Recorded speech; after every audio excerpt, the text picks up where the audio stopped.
Bon dia, xics i xiques. Vos contaré avui la història de Una festa monstruosa. Espere que vos agrade.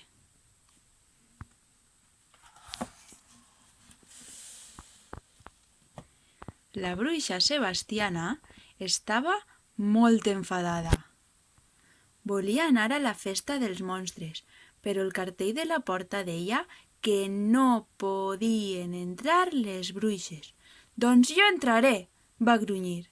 «Encara em sé uns quants trucs».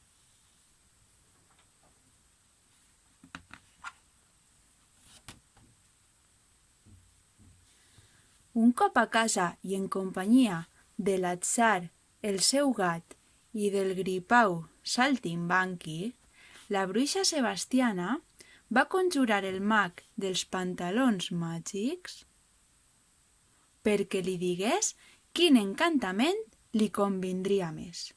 Com sempre, li'n va trobar un de perfecte. L'ull d'un huracà i dues dents de gallina et canviaran la cara i et faran més fina, però per davant d'un mirall no has de passar, perquè el teu reflex et trairà.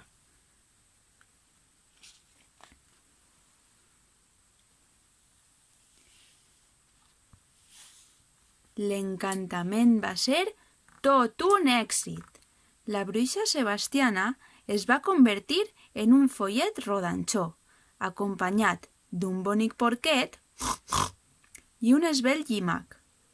Tots plegats es van encaminar cap al seu aterridor saló per vestir-se per a la festa. Un follet que va aparèixer de sobte pintava les ungles de la bruixa Sebastiana de color verd. Però qui es veu al mirall? «Compte, bruixa Sebastiana, podem veure qui ets realment».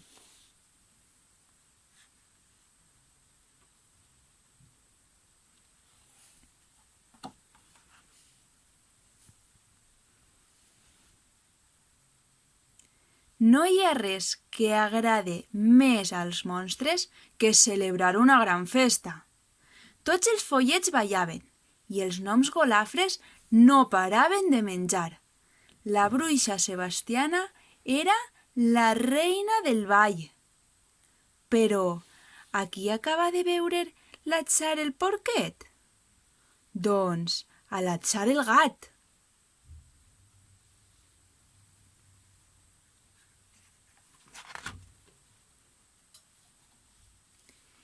El menjar era fantàstic. En Saltimbanqui, el llimac, havia begut massa vinagre perquè s'havia distret contemplant la seva imatge real en una copa de ponx. «Porta't bé, Saltimbanqui», el va renyar la bruixa Sebastiana. «Ens descobriràs».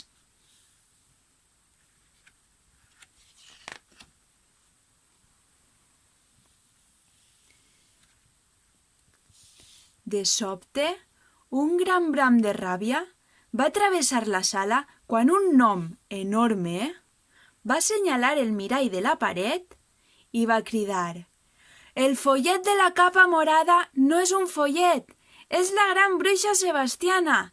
De pressa, convertim-la en pastís de llimac!»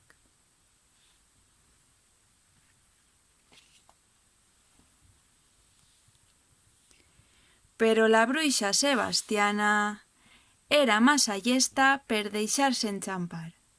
Va tancar els ulls, va fer petar els dits i en un tres i no res ja tornava a ser a casa. «Abracadabra, tantarantana, soc la gran bruixa Sebastiana. Em vaig escapar i ningú no em va enxampar». I conte contat, conte acabat, i espero que a tots vos hagi agradat. Adeu!